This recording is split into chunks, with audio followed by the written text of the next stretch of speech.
Hello, I'm Jessica Evans, your door-to-door storyteller, and I'd like to give you a story. This story is called The Angel's Door by Christopher Reibold. Zita grabbed the door handle.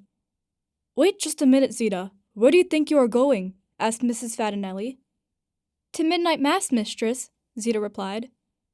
Not dressed like that, you're not, said Mrs. Fatinelli. These are my best clothes, Zita protested. It's Christmas Eve. You said I could go. Yes, I meant that you needed something warmer, said Mrs. Fatinelli. Mrs. Fatinelli went to the hall closet. She took out a beautiful, full-length, heavy wool cloak. It was bright red, with a high collar and polished ivory buttons. Here, Zita, take this, said Mrs. Fatinelli. But please be careful. This is my best cloak. Mr. Fatinelli and I will be very cross if you return it with tears or lost buttons. Zita smiled. Thank you, mistress, she exclaimed. Zita draped Mrs. Fatinelli's fabulous cloak around herself and fastened to the top button. The cloak was a bit long on her, but it was very comfortable and warm. Then she opened the door and hurried down the front steps. The night was dark and unusually cold. The shops were all closed, and most of the merchants and their families were already in bed. Every window was covered in a thick frost. Icicles hung from the corner roof tiles, and there were a few snowflakes in the air. The wooden heels of Zita's shoes made a clop, clop, clopping sound as she walked down the uneven cobblestone street. Soon she turned onto the Via San Frediano. As she did so, she heard the tower bells start to ring in the distance. She would have to hurry, or she would be late for Mass. Zita ran the rest of the way.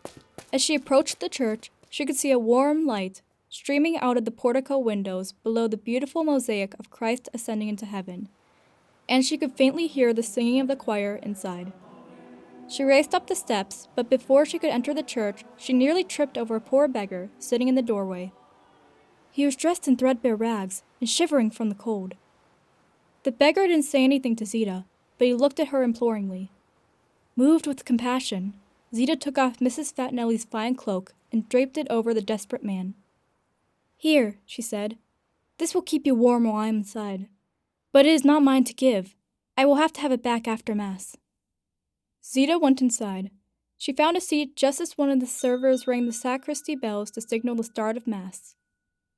The Mass was magical. The choir sang beautifully.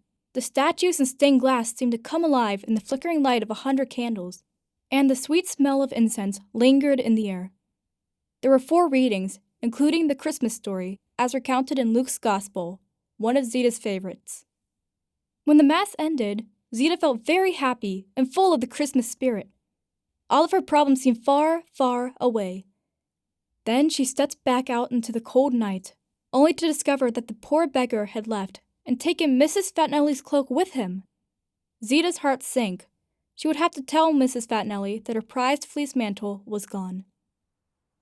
The temperature had fallen, and the gentle snowflakes that had accompanied her on her way to Mass had now turned into angry squalls. As Zita hurried home, her face and hands went pale. Her dark, wavy hair clung to her cheeks in long, wet strands, and her lips turned blue. She crept quietly back into the house. The family and the other household servants were all fast asleep. But Zita had to stay up. She had been granted her request to go to midnight Mass, but she would now have to work through the night to bake the sweetbreads. The family would expect them to be ready in the morning. When Christmas morning arrived, the Fatinelli family came downstairs to find Zita just taking the sweetbreads out of the oven. She was exhausted and covered with flour.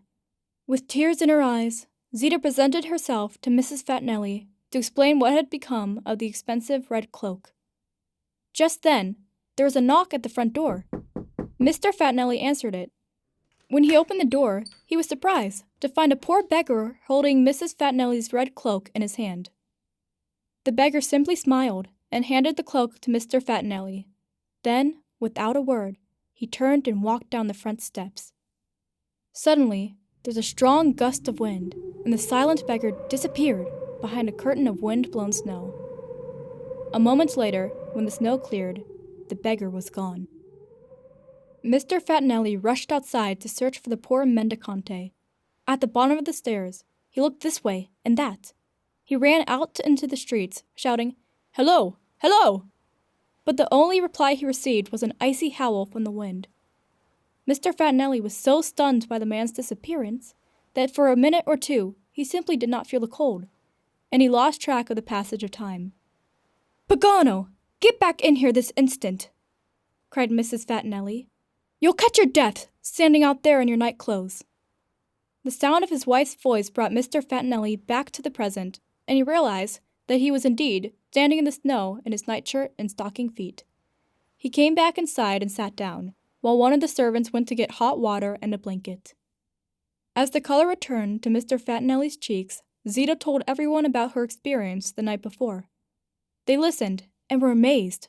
For some time after Zita finished speaking, the family and servants discussed the matter until finally, Mr. Fatinelli declared, "I can see no other explanation. Surely this man was no ordinary beggar, but an angel of God, who responded to Zita's compassion by visiting us this morning. What a wonderful gift we have received this Christmas." Soon, everyone in the little Tuscan town of Lucca had heard the story of Zita, the angel, and the cloak. To this day, the story is told every Christmas in that part of Italy. And the door to the Basilica of San Frediano, where Zita met the poor beggar, is still known as the Angel's Door. You just listened to The Angel's Door by Christopher Reibold, read to you by your door-to-door storyteller, Jessica Evans. Thank you for listening. Used by We Are One Body Audio Theater, with the permission of the licensor, granted under a copyrighted license agreement. A production of We Are One Body Audio Theater.